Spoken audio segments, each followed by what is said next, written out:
Munch big medium and small plate paratha challenge. Lingapur नाम के गांव में एक रिवाज था। त्योहार के दिन गांव के सब लोग उनके गांव के देवी के मंदिर में जाकर भक्ति श्रद्धा से प्रणाम करते थे।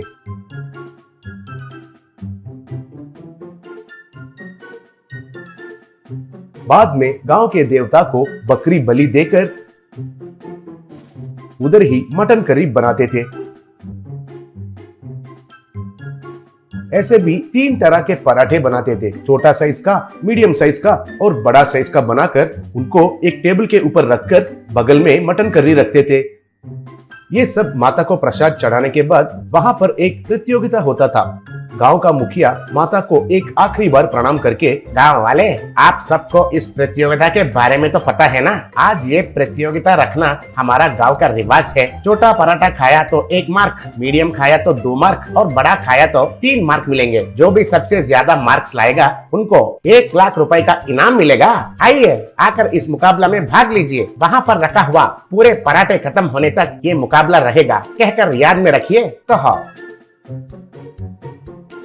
तब 3 लोग आकर उस मुकाबला में भाग लिए। तीनों पराठे खा रहे थे। थोड़ी देर के बाद वे पराठे नहीं खा पाकर पेट पकड़कर जाने लगे। ऐसे जो भी हिस्सा लिए थे वे नहीं खा पाकर वापस जाने लगे। आखिर में पराठे खत्म होने के वजह से मुकाबला खत्म हो गया। उसमें जिसने सबसे ज्यादा मार्क्स मिला उनको मुखिया जी ने 1 लाख रुपए बहुमान दिए। वैसे ही उस गांव में हर साल मुखिया। गांव वाले, आप सबको इस प्रतियोगिता के बारे में तो पता है ना। आज ये प्रतियोगिता रखना हमारा गांव का रिवाज है। छोटा पराठा खाया तो 1 मार्क, मीडियम खाया तो 2 मार्क और बड़ा खाया तो 3 मार्क मिलेंगे। जो भी सबसे ज्यादा मार्क्स लाएगा उनको 1 लाख रुपए का इनाम मिलेगा। आइए आकर इस मुकाबला में भाग लीजिए। वहाँ पर रखा हुआ पूरे पराठे खत्म होने तक ये मुकाबला रहेगा। कहा। तब 2 आदमी और एक औरत आए। एक आदमी, मुखिया जी, हम आपके मुकाबला में भाग लेने के लिए आए हैं, लेकिन हम बगल वाले गांव से हैं। क्या हम इस मुकाबला में भाग ले सकते हैं, क्योंकि दूसरे गांव से है ना? पूछा। तब गांव का मुखिया, बगल वाले गांव के हो? हमारा त्योहार के बारे में आप लोगों को भी पता चल गया है क्या? ठीक है, बहुत अच्छी बात है। आप भी भाग ले सकते हैं, देखते हैं। कहा।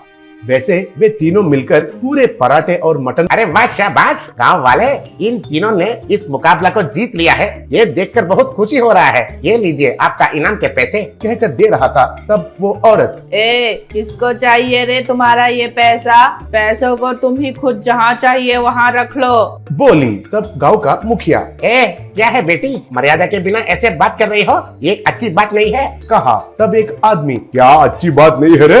हम यहाँ पर पैसों के लिए नहीं आए हैं, ये स्वादिष्ट पराठे के लिए आए हैं। हमें और भी पराठे चाहिए, बनाकर दीजिए जल्दी। कहा। तब गांव का मुखिया, असल में कौन है रे तुम लोग? ऐसे कैसे बात कर रहे हो? और पराठे के लिए आना ये क्या? मुकाबला के दिन में ही पराठा रखते हैं, बार बार तो नहीं रखते हैं। कहा। तब दूसरा आदमी, क्यों नहीं रखोगे रे?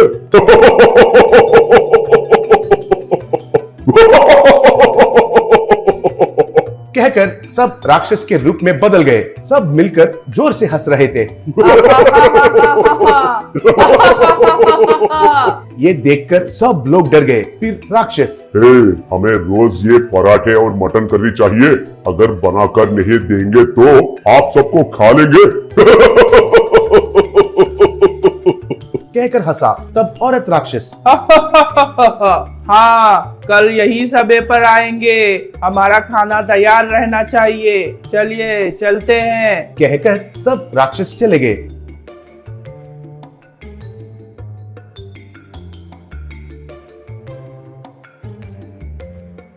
फिर उस दिन से हर रोज वे राक्षस उनके गांव में आकर पराठा और मटन करी अच्छे से खाकर जाने लगे।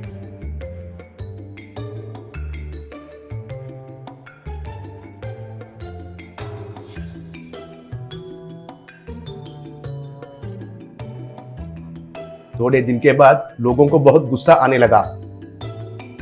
सब ने गांव के देवता को प्रणाम करके गांव का मुखिया, माता, ये क्या अन्याय है? आपके सामने ही ये सब हो रहा है, आप कुछ नहीं करेंगे क्या? अगर आप हमें नहीं बचाएंगे तो और कौन हमारा रक्षा करेगा माँ? कहकर पूछा। तब देवी के मूर्ति से कुछ चूरन नीचे गिरा। मेरे प्यारे भक्त लोग, इस चूरन को राक्षस लोग खाने वाले खाना में मिलाओ, यही आपका परिष्कार है। कहकर मूर्ति में से माता का आवाज सुनाई दिया।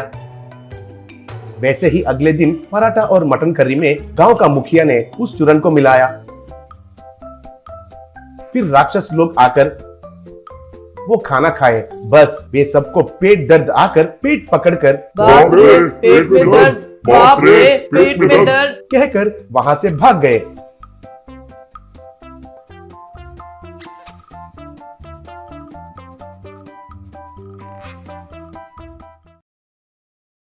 घमंडी barber iron box hair straightening. एक गांव में दो नाई की दुकान आमने सामने थे। एक रंजित का था और दूसरा विकास का। रंजित अपने काम में निपुण था और अच्छा आदमी था। विकास को काम नहीं आता था और उसे घमंड जलन भी बहुत था। रंजित को कटिंग करना बहुत अच्छे से आने के वजह से ज्यादातर युवक उसके पास आकर तरह तरह के हेयर स्टाइल्स उससे बनवाते थे, मगर विकास के पास ज्यादातर बूढ़े आदमी आते थे। विकास ग्राहकों पे गुस्सा करता था और चिल्लाता था, क्या बुढ़ाओ, सर झुकाकर नहीं रह सकते क्या? ऐसे रहे तो मैं कटिंग कैसे करूँगा? छी! कहकर दूसरे से, क्यों भाई, बाल धोकर कितने दिन हो रहे हैं? छी, बदबू आ रही है, गंदगी! कहकर उनसे झगड़ा करता था। कभी कभी तो थोड़े लोगों से मार भी खाता था। मगर रंजित ग्राहकों से बातें करते हुए, उन्हें हंसाते हुए अपना काम करता था। रंजित अपने मोबाइल में लेटेस्ट हेयर कटिंग स्टाइल्स सब देखकर वो सीखता था, मगर विकास मोबाइल में बेकार वीडियोस देखते हुए वक्त गुजारता था। एक बार एक सेल्समैन रंजित के दुकान के पास आकर, हेलो सर, मेरा नाम सूर्या है। मैं एक बड़े हेयर प्रोडक्ट कंपनी के तरफ से आ रहा हूँ। हमारे कंपनी के प्रोडक्ट्स के बारे में आप जानते ही होंगे। हमारे कंपनी का नाम हेयर केयर है। अब हम हेयर स्ट्रेटनिंग के लिए एक प्रोडक्ट तैयार किए हैं, उसे प्रमोट करने के लिए आया हूँ, कहा। रंजित तब, बहुत अच्छा जी, मुझे आपके कंपनी के बारे में अच्छे से पता है। मेरे पास हेयर स्ट्रेटनिंग के लिए बहुत से लोग आते रहते हैं और करवा कर जाते। बॉक्स बाहर निकाला। उसे देखकर रंजित आश्चर्य में पड़ गया। ये क्या जी, आयरन बॉक्स निकाले? इससे स्ट्रेटनिंग कैसे करेंगे? सर पे रख के बालों को इस्त्री करे क्या? कहा सूर्या तब। यस, आपने सही कहा। ये बालों को इस्त्री करने वाला आयरन बॉक्स ही है। बालों को सीधा करता है। लोगों को आकर्षित करने के लिए हमने इसका डिजाइन ऐसे करवाया। आपके पास कटे हुए बाल है तो दो, अभी बाल सीधे करके दिखाऊंगा, कहा। रंजित थोड़े बाल निकालकर सूर्या को दिया। वो बालों को आयरन बॉक्स से इस्त्री किया। बस वो घुंघराले बाल सीधे हो गए। सूर्या तब, एक बार स्ट्रेटनिंग करवाए तो 6 महीनों तक बाल ऐसे ही रहेंगे सर। इसका दाम सिर्फ 5,000 रुपए है, कहा। रंजित खुशी से उसे लेकर, इससे पहले का पुराना हेयर स्ट्रेटनर इसके सामने बेकार है भाई, थैंक यू कहकर उसे पैसे दिया।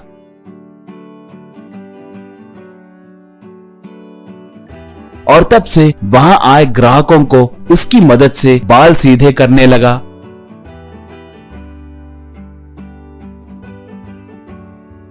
घुंघराले बाल वाले आकर बाल सीधे करवाकर आईने में अपने आप को देखकर बहुत खुश होते थे और उसे पैसे देकर जाते थे। महिलाएं भी आकर बाल सीधे करवाने लगे। इससे रंजित बहुत पैसे कमाने लगा। एक बार रंजित के दुकान के सामने भीड़ को देखकर विकास, वैसे वहाँ पर क्या हो रहा है? मेरे पास भी हेयर स्ट्रेटनिंग सेटअप है ना, तो इसके पास उतनी खास चीज क्या है? कहकर सोचकर उस दुकान के पास आकर छिपके से सब गौर करने लगा। अंदर रंजित एक आयरन बॉक्स से एक आदमी के बाल सीधे करने लगा। विकास तब, बाप रे बाप, तो ये बात है? इतनी छोटी बात के लिए इतना हड़बड़ी मचा दिए क्या? वो आयरन बॉक्स तो मेरे पास भी है ना, मैं भी शुरू करूंगा, सोचा। अगले दिन एक पहलवान उसके दुकान को आकर, क्यों भाई विकास, उस दुकान के पास उतनी भीड़ है, मैं उतनी देर इंतजार नहीं कर सकता, इसलिए तुम्हारे पास आया हूँ। कह रहे हैं कि वो आयरन बॉक्स से बाल सीधे करता है। वो छोड़ो, क्या तुम भी हेयर स्ट्रेटनिंग करोगे? कहा विकास तब। क्यों नहीं करूँगा भाई, मैं तैयार हूँ, मैं भी उसके जैसे ही आयरन बॉक्स से करूँगा, कहकर दिखाया पहलवान तब। ओह, तो तुम्हारे पास भी वो सेटअप है, ठीक है ठीक है। कहकर वहाँ पर बैठ गया। विकास पहलवान के सर पे आयरन बॉक्स रखकर इस्त्री करने लगा तो पहले काली धुआं आई, बाद में बालों में आग लगा। देखते देखते ही उसके पूरे बाल जलकर उसका सर गंजा और काला बन गया। वो पहलवान गुस्से से विकास को मारकर उसी आयरन बॉक्स से विकास के सर पे इस्त्री किया। बस विकास भी टकला बन गया। समोसे चिप्स पैकेट विद हवा। ढोलकपुर नाम के गांव में मुन्ना नाम का एक चोर रहता था। उसके चोरी का ट्रैक रिकॉर्ड बहुत ही बेकार था।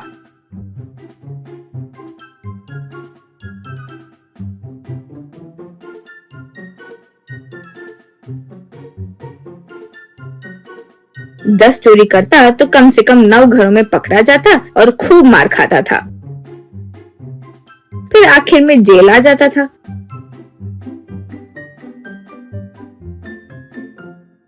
वहाँ शिक्षा पूरी करके छूटने पर वापस चले जाता था। एक बार वो जेल से छोड़कर बाहर आया। वहाँ मौजूद सेंट्री से, हेलो भाई, जाकर आता हूँ, जल्दी मिलेंगे, यूँ कहा सेंट्री। छी, शर्म नहीं आती रे तुम्हें? कितनी बार ऐसे जेल में फंसोगे रे तुम? खाना खाते या गोबर? कमीने, तुम्हारे मुंह को चोरी तो नहीं जच रही है। मेरी बात मानो और धोखा करना शुरू कर दो, उसके लिए इतनी कोई बड़ी शिक्षा भी नहीं होती। यूँ कहा मुन्ना। ये क्या भाई, इतना क्यों गुस्सा आया? लेकिन आप जो बोल रहे हो वो भी सही है। चोरी बिना मार खाए नहीं कर रहा हूँ, अब मैं यही करूँगा, चोरी छोड़कर धोखा दूंगा। अब फिर इस जन्म में मैं यहाँ नहीं आऊँगा, कहकर चले गया। फिर वो एक ट्रेन में चढ़कर बैठ गया। ट्रेन निकलकर एक स्टेशन में आकर रुकी। खिड़की के पास एक आदमी आकर, समोसा समोसा, समोसा भाई समोसा, चिप्स भाई चिप्स, ले लो भाई समोसा, ले लो भाई समोसा। यूँ कहा तो मुन्ना, बाबू एक समोसा और एक चिप्स पैकेट दो। यूँ कहा। वो पैसे लेकर वो दिया। फिर वो समोसा को सूंघकर, क्या भाई ये क्या है? समोसा से बदबू आ रही है, थोड़ा फ्रेश बना सकते हो ना? मेरे पैसे मुझे दे दो। यूँ कहा। तब वो, फ्रेश होने के लिए ये एक होटल है क्या? ये रेलवे स्टेशन है, यहाँ फ्रेश रहने पर भी यहाँ फिर से कोई आकर नहीं खाता, नहीं होने पर भी नहीं खाओगे। एक बार तो लोगे, उसके बाद तुम कौन मैं कौन, जाओ भाई। यूँ कहा। तब ट्रेन शुरू हुई। मुन्ना गुस्से में समोसा फेंककर चिप्स पैकेट खोला। वे भी बास मार रहे थे। वे भी फेंककर, ये तो धोखा दे दिया कमीना कहीं का, लेकिन उसका ये कॉन्सेप्ट मुझे बहुत पसंद आया। तो अब से मैं भी सिर्फ 2 चिप्स पैकेट में डालकर चिप्स पैकेट तैयार करके ट्रेन में, बस के पास वगैरह बेचूंगा। यूँ कहा। ऐसे बाजार जाकर वो कुछ चिप्स पैकेट्स खरीदा। एक साइकिल को मारने वाला पंप भी खरीद कर लाया। फिर चिप्स पैकेट को कैंची से कट करके उसमें से चिप्स निकालकर एक प्लेट में डाला। फिर 2 ही चिप्स एक पैकेट में डालकर उस पर गम डालकर चिपका दिया। फिर हवा के पंप से हवा मारा, पैकेट फूल गया। ऐसे बहुत सारे चिप्स पैकेट तैयार किए। फिर वो रेलवे स्टेशन के पास आकर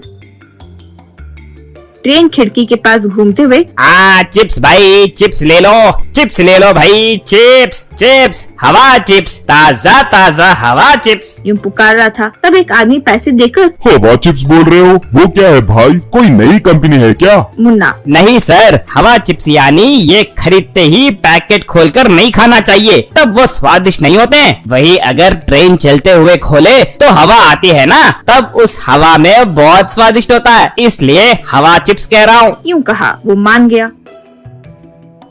वो सुनकर और कुछ लोग उससे चिप्स खरीदकर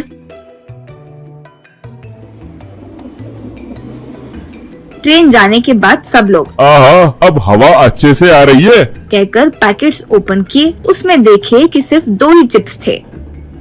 इससे वे लोग सर पकड़ लिए। इस तरह मुन्ना घर पर रोज चिप्स पैकेट को हवा मारकर तैयार करता था। उन्हें लाकर रेलवे स्टेशन या बस आने वाली जगह पर बेचता था। लोग अच्छे से खरीद भी रहे थे। एक दिन 4 युवक उसके पास आए।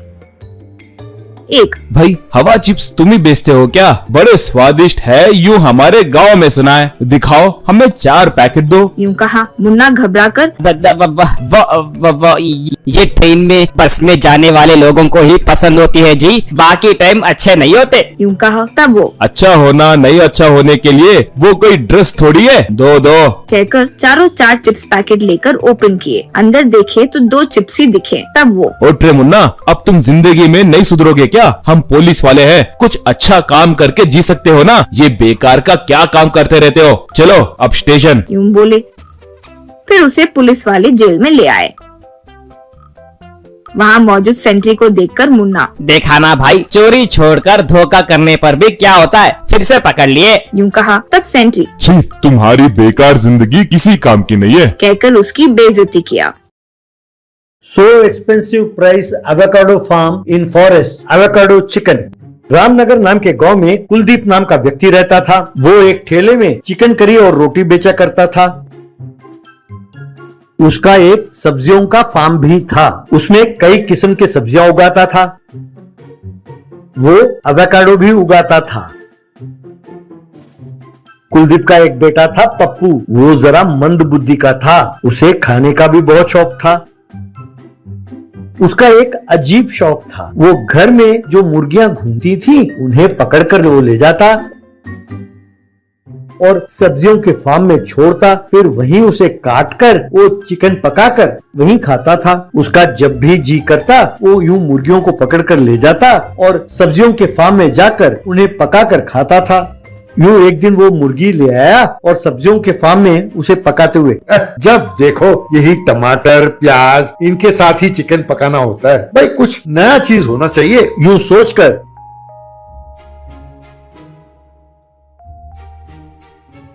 वहीं कुछ पेड़ में लगे एवोकाडो तोड़ के ले आया और सोचने लगा, पता नहीं ये क्या सब्जी है, पता नहीं इसका क्या नाम है। चलो कोई बात नहीं, चिकन के साथ आज इसे पकाकर खाते हैं, देखेंगे कैसा है इसका स्वाद। यूं सोचकर वो चिकन एवोकाडो के साथ पकाने लगा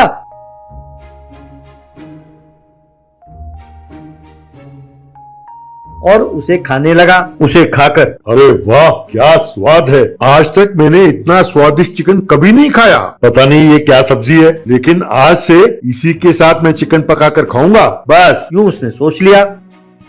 एक दिन कुलदीप अपनी पत्नी से, देखो भगवान, मैं 4 दिनों के लिए शहर जा रहा हूँ, कचहरी में काम है। वैसे भी आजकल धंधा कुछ ठीक नहीं चल रहा। अब 4 दिन अगर मैं यहाँ नहीं रहा तो अपना धंधा उतना भी नहीं चलेगा। है तो बहुत नुकसान, लेकिन क्या करूँ। यूं उसने कहा। तब उसकी पत्नी, जी हाँ, आजकल अपने ठेले के पास और भी ठेले लगाए हैं और मुकाबला काफी सख्त हो गया है, लेकिन क्या करें, आप कह रहे हो कचहरी का काम है, वो भी तो जरूरी है। चलो ठीक है, कर लेंगे गुजारा। पप्पू, बापू आप हमेशा एक ही तरह के चिकन करी बनाते हो, इसीलिए लोग आपके चिकन से ऊब गए हैं। मैं जानता हूँ चिकन स्वादिष्ट कैसे पकाते हैं। तुम निश्चिंत होकर जाओ, 4 दिन मैं दुकान संभालूंगा। मेरे हाथ का चिकन करी खाकर लोग दीवाने हो जाएंगे। तब कुलदीप, क्या तुम चिकन करी बनाओगे? ना बेटा ना, मुझे तुम पर विश्वास नहीं है। तुम उस ठेले के नजदीक भी नहीं जाओगे, समझे। तब उसकी पत्नी, क्या बात कर रहे हो जी, उसे चिकन करी बनाना क्यों नहीं आता? ये चिकन करी बनाना मुझसे सीखा है और वैसे भी अपने मुर्गियों को पकड़कर ले जाता है और अपने भाग में जाकर पकाकर खाता है। सच तो ये है कि मैं मानती हूँ कि वो आपसे बढ़िया चिकन बनाता है। कुलदीप, अच्छा, बड़ी तरफदारी हो रही है बेटे की। चलो ठीक है, ऐसा ही सही। यूं कहा। अगले दिन कुलदीप शहर चला गया। पप्पू सीधा बाग में गया और एक टोकरी भरकर एवोकाडो लेकर वो घर लौटा। फिर उसे ठेले में रखकर वो चिकन करी उसके साथ पकाने लगा। फिर जो भी लोग आए उन सबको उसने वो चिकन करी खिलाया। लोगों ने वो चिकन करी खाया, उन्हें वो स्वाद बहुत अच्छा लगा। एक आदमी, अरे वाह पप्पू, तुमने तो कमाल कर दिया, क्या चिकन करी बनाया है, ऐसा स्वाद तो मैंने इससे पहले कभी खाया ही नहीं। दूसरा व्यक्ति, सच कहते हो भैया, तुम्हारा बनाया हुआ ये चिकन करी तुम्हारे पिताजी के बनाए हुए चिकन करी से ज्यादा स्वादिष्ट है। इस तरह पप्पू हर रोज बाग में जाता, अवाकाडो तोड़ कर ले आता, उसके साथ चिकन करी पकाकर लोगों को खिलाता। यूं उसका धंधा काफी अच्छा चलने लगा। 4 दिन बीत गए। कुलदीप शहर से घर लौटा। वो ठेले के पास गया तो उसने देखा कि वहाँ पप्पू लोगों को चिकन करी बनाकर खिला रहा है। उसने देखा कि पप्पू बहुत व्यस्त था। पप्पू अपने पिताजी से, आओ आओ बापू आ गए, देखा लोग मेरे चिकन करी कैसे खा रहे हैं, तुम भी जरा मेरे चिकन करी का स्वाद चखो बापू। कुलदीप उस चिकन करी को जांचते हुए, बेटा तुमने ये चिकन करी किसके साथ मिलाकर बनाया है, कौन सी सब्जी मिलाई है? पप्पू, कौन सी सब्जी? अरे बापू, मैं ये सब्जी हमारे बाग से तोड़कर लाया था, मैं इसका नाम नहीं जानता, ये देखो यही है, कहकर उसने एवोकाडो दिखाया। तब कुलदीप, क्या तुमने एवोकाडो चिकन करी बनाया? अरे बेटा ये एवोकाडो है, तुम जानते हो इसका दाम क्या है? अरे तुमने एवोकाडो मिलाकर सस्ते दाम में चिकन करी बेचा, कहकर गश खाकर गिर गया। कश्मीरी टूरिस्ट को दाल बोट वाला दिया कश्मीरी मटन वाजवान। कश्मीर में पंत नाम का एक व्यक्ति हुआ करता था। वो बहुत गरीब था, नाव में कूली के तौर पे काम करता था। वो विदेश से आए यात्रियों को अपने नाव पे चढ़ाकर उन्हें घुमाता था। पंत की तनख्वाह कम होने के बावजूद भी वो उसके दोस्त राठौड़ की मदद करता था। एक बार पंत अपने नाव में खाना बना रहा था, तभी उसका दोस्त राठौड़ वहाँ पर आया और यार 10,000 है तो दो, अगले महीने तुम्हें दे दूंगा, कहा। पंत तब, रे तुम मुझसे पैसे बिल्कुल मत पूछना, अब तक तुमने कितनी बार मुझसे पैसे लिए मगर एक बार भी नहीं दिए। हम दोनों एक ही अनाथ आश्रम में पले बड़े हुए हैं सोचकर तुम्हारी मदद कर रहा हूँ, मगर परसों तुम्हें उस बार में देखने के बाद मुझे समझ आ गया कि तुम मुझे धोखा दे रहे हो। एक और बार तुम मुझे मत दिखो, कहकर गुस्से से कहा। ऐसे वो खाना बनाने लगा। थोड़ी देर के बाद पर्यटक उसके नाव पे चढ़े, उन्हें लेकर उस झील में घुमाते हुए उन्हें सुंदर सुंदर स्थलों को दिखाने लगा। पंत के समझाने का ढंग पसंद आने के कारण पर्यटक उसे थोड़े पैसे भी देने लगे। ये देखकर राठौड़ अपने मन में, ये पैसे तो बहुत कमा रहा है मगर अपने बेवड़े दोस्त का दुख समझ नहीं पा रहा है। छह, इसे सबक सिखाना ही होगा, इसकी इज्जत निकालनी चाहिए, सोचा। बाद में राठौड़ एक विदेशी पर्यटक के बगल में जाकर बैठ गया। वो पर्यटक उसके आते ही उठकर नाव में फोटो खींचने लगा था तो राठौड़ धीरे से उसके बैग को चुरा लिया। थोड़ी देर के बाद नाव में बैठे यात्री उनके लाए भोजन को खाने लगे। वो विदेशी पर्यटक अपने बैग के लिए ढूंढने लगा तो वो कहीं पर भी दिखाई नहीं दिया। ये गौर करके पंत उसके पास आकर, सर क्या हुआ, एनीथिंग मिसिंग, कहकर पूछा। पर्यटक तब, हाँ मैन, मेरा फूड बैग मिस हुआ है, मैंने यही रखा था, कैसे गायब हुआ समझ नहीं आ रहा है, कहा। तब राठौड़, अरे ये क्या पंत, तुम्हारे नाव में चीजें कैसे गायब हो रहे? ऐसे किए तो ग्राहक कैसे आएंगे? एक बार इन सब ग्राहकों के बैग चेक करेंगे, चलो, कहा। ये सुन के पंत को राठौड़ पे शक हुआ था मगर उसे कुछ कहे बिना उस विदेशी ग्राहक से, पंत सर कुछ गलत मत सोचिए, आपके बैग में सिर्फ खाना ही है बोल रहे हो ना, इन ग्राहकों के बैग चेक किए तो सब अपमानित महसूस करेंगे सर, ये सब भोजन कर रहे हैं ना, अगर कोई चुराए तो भी सिर्फ खाना है कहकर रख देंगे। सर गलत मत मानिए, आज मेरा बर्थडे है, मैंने एक स्पेशल डिश बनाया है, आपको ऐतराजी ना हो तो हम दोनों मिलकर खाएं क्या? सबके उतरने के बाद पूरे नाव में ढूंढकर आपका बैग निकाल के दूंगा सर, कहकर रिक्वेस्ट करने से वो पर्यटक मान गया।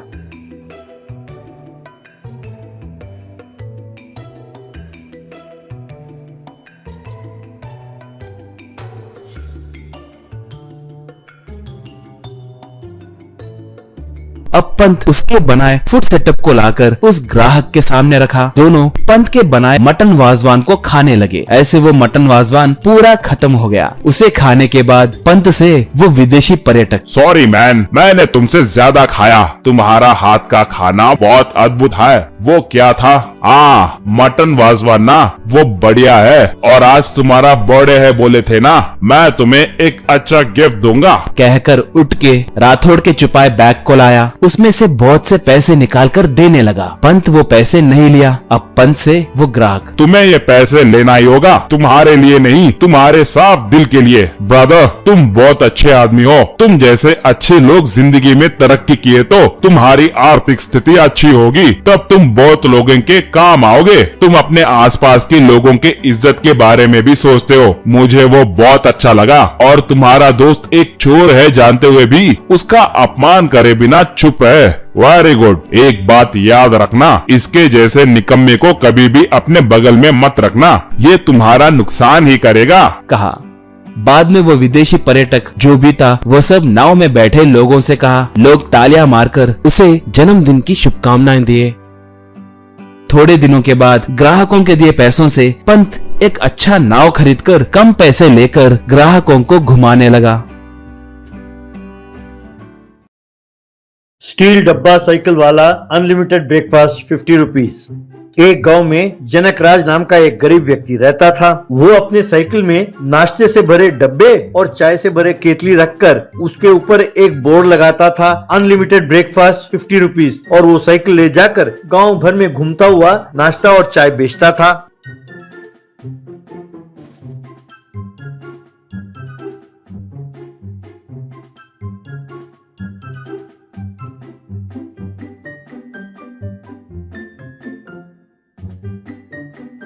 लेकिन उसका धंधा ठीक से चल नहीं रहा था, इसलिए जनकराज काफी दुखी था। एक रोज उसके जान पहचान का एक ऑटो वाला के पास आकर चाय पिया।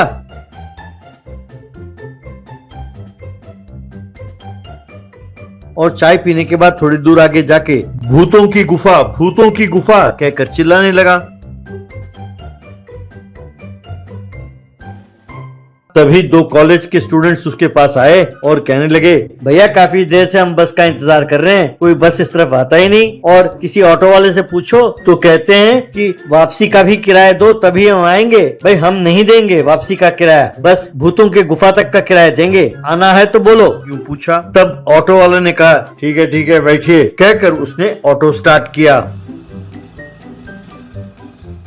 अगले दिन जनकराज उस ऑटो वाले से, अरे भैया कल तुम भूतों का गुफा कह रहे थे, भाई ये जगह है कहाँ? तब ऑटो वाला, अरे वो जो पूर्व की ओर पहाड़ियां है ना, वहाँ पर एक गुफा है, यहाँ से तकरीबन 12 किलोमीटर की दूरी पर है। वहाँ जब तब तफरी करने के लिए खास तौर पर कॉलेज के स्टूडेंट्स इतवार के दिन जाते हैं। वहाँ वो लोग पिकनिक मनाते हैं, गाते हैं, नाचते हैं, फिर अंधेरा होने से पहले लौट आते हैं। ज्यादातर लोग अपने ही गाड़ियों में जाते हैं, लेकिन वे सब अंधेरा होने से पहले ही लौट आते हैं, क्योंकि अंधेरे के बाद उन्हें भूतों का डर जो लगा रहता है। जनकराज, अच्छा ये बात है, भाई वहाँ कितने लोग आते होंगे और वहाँ चाय नाश्ते का कोई बंदोबस्त है कि नहीं है? तब ऑटो वाला, भाई लोग तो काफी आते हैं, 100-150 लोग तो आते ही होंगे, लेकिन वहाँ पर चाय नाश्ता बेचने वाला कोई नहीं है। सब अपने अपने साथ टिफिन के डिब्बे लेके आते हैं खाने के लिए। तुम क्यों पूछ रहे हो? जनकराज, कोई खास बात नहीं है भैया, यहाँ पर कंपटीशन ज्यादा हो गया है, भाई धंधा ठीक से चल नहीं रहा, तो मैंने सोचा शायद वहाँ बेचूं तो धंधा चल पड़े। तब ऑटो वाला, भाई क्यों नहीं, बहुत बढ़िया चलेगा। वहाँ पर 112A बस जाती है, लेकिन भूतों की गुफा तक नहीं जाती, उससे 2 किलोमीटर पहले ही उतरना होगा और वहाँ पर लोगों को उतार के बस वापस लौट आती है। जाकर कोशिश कर लो, शाम को चाय और नाश्ता का खूब डिमांड रहेगा। तब जनकराज, अरे भैया बस में क्यों जाऊं, मेरे पास साइकिल जो है, मैं साइकिल काफी दूर तक चला सकता हूँ, इतने सालों से जो चला रहा हूँ। ठीक है, अब अगले इतवार को मैं वहाँ जाऊंगा।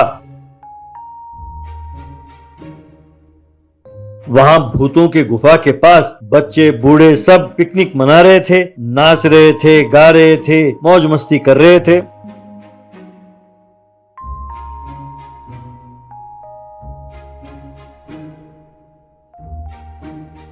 शाम के 4 बज गए, सब भूख लगी है कहते हुए जनकराज के साइकिल के पास आए। नाश्ता किया, चाय पिया। जनकराज का सारा माल तकरीबन बिक गया, सिर्फ 5-6 लोगों का नाश्ता बचा था। जनकराज की खुशी का ठिकाना नहीं रहा। अब मैं हर इतवार को यहाँ आऊंगा, यूं सोचते हुए वो अपना सामान पैक कर रहा था कि तभी अंधेरा हो गया। तब तक सब जा चुके थे। जनकराज डरते हुए, बाप रे भूतों के आने का वक्त हो गया है, अब जल्दी जल्दी निकलना होगा, यूं सोच ही रहा था कि उस डब्बे में क्या है? एक भेलपूरी और एक आलू की टिक्की तो देना। यूं उसे आवाज सुनाई दी। जनकराज ने आंख उठाकर देखा तो उसके सामने एक नर भूत खड़ा था, जमीन से 1 फुट की ऊंचाई पर। उसके पास ही एक भूतनी खड़ी थी जो कह रही थी, उससे पूछो पानी पूरी है क्या? जब मैं जिंदा थी तब मैंने बहुत पहले खाया था। अरे हाँ, चुन्नू और मुन्नू कहाँ है?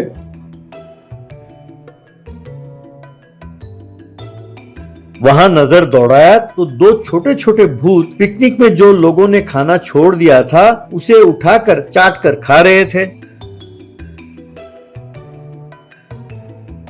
तब भूतनी, अरे वो सब छोड़ दो, बहुत पहले सिग्नल के पास लोगों के झूठन खाते थे, अब मरने के बाद भी यही करोगे? हाँ, उसे वहीं छोड़ दो और यहाँ आ जाओ। तुम्हारा जो इंसान मामा है उसके पास चाट, पानी पूरी सब है। और हाँ भैया, अगर तुम्हारे पास समोसे हैं तो 2-4 बच्चों को दे देना। वो छोटे भूत हवा में उड़ते हुए वहाँ पहुँचे। चुन्नू, रगड़ा, अरे वाह, इसके लिए तो मैं अपनी जान दे दूं। तब वो भूत, अरे वो तो जा चुकी है ना। किसी ने चलती हुई गाड़ी से समोसा रगड़ा का पैकेट कार से फेंका और तुम उसे उठाने के चक्कर में दोनों दौड़े और कार के नीचे कुचल कर मार दिए गए।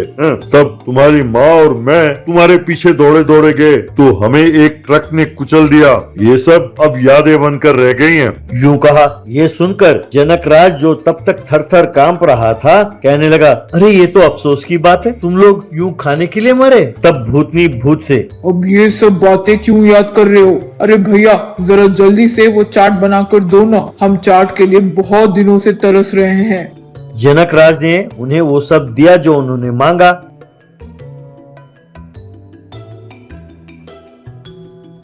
और उनको खाते हुए देख रहा था। उन चारों ने पेट भरकर खाया।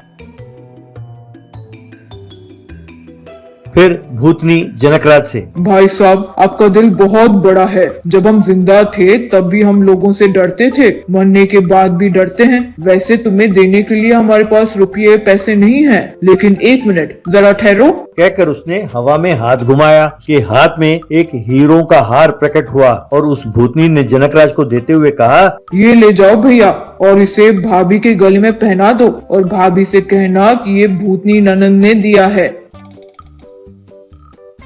तब भूत, तो ठीक है जीजा जी, अगले इतवार को फिर आइएगा, हमें आपका इंतजार रहेगा। चलो बच्चों चलते हैं। कहकर वे चारों वहाँ से उड़कर गुफा के अंदर चले गए।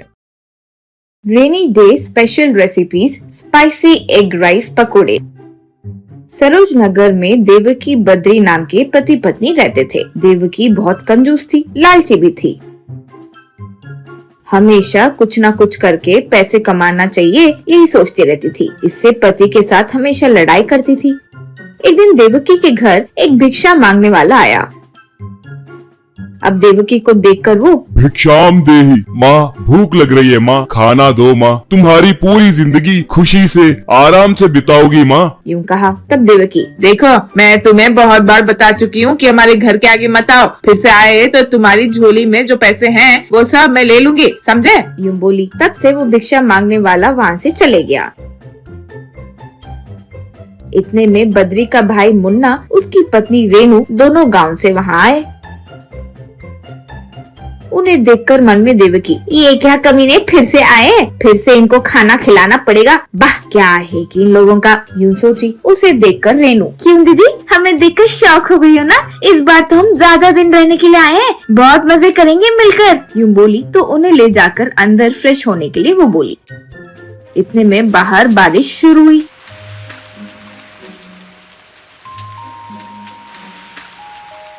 वो देखकर पत्नी से बद्री, क्यों री, मेरा भाई आया है ना, बारिश हो रही है, जाकर चिकन मटन कुछ लेकर आऊं क्या? गरम गरम पकोड़े या बिरयानी कुछ तो बना कर दो ना, कहा। तब देवकी, क्या चिकन लेकर आओगे? 3 महीनों के लिए तो आए होंगे ऐसे लग रहा है। छी, मेरे फूटे कर। देखो, परसों जो बचे हुए अंडे है ना वो फ्रिज में रखे थे, उनके साथ कुछ बनाकर दे दूंगी। चुपचाप बुखार आया है यूं नाटक करके बैठ जाओ। और तुम खुद वो कहीं आवेश में आकर खा लिए तो गड़बड़ हुई तो मैं कुछ नहीं कर सकती, गए तो वही लोग ऊपर जाएंगे, यूं बोली।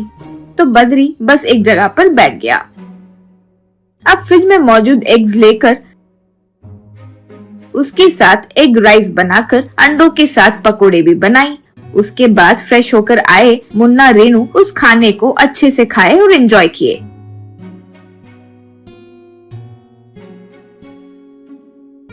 फिर पत्नी से मुन्ना। देखो भाभी से सीखो, बाहर बारिश हो रही है देखकर हमारे लिए अद्भुत एग राइस पकोड़े बनाइए। कितना अच्छा है एग राइस, पकोड़ा सुपर है। तुम भाभी के साथ ऐसे सीखकर मेरे लिए घर पर बनाया करो। यूं कहा। ऐसे कुछ दिनों तक बारिश होती जा रही थी। रोज देवकी बचे हुए चीजों के साथ कुछ न कुछ बनाकर देने लगी। फिर भी वे लोग आराम से खाकर वहाँ से हिल भी नहीं रहे थे।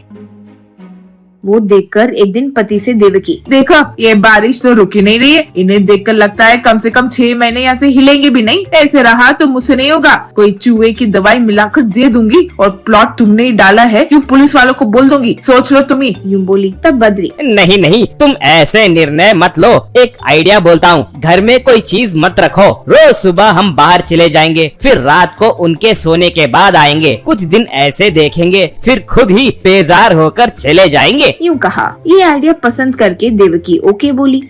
रोज सुबह होते ही बारिश में ही वे लोग घर से बाहर जाने लगे।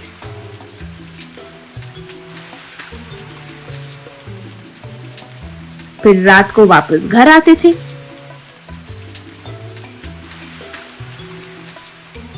ऐसे कुछ दिन करने पर भी मुन्ना और उसकी पत्नी वहाँ से गए नहीं।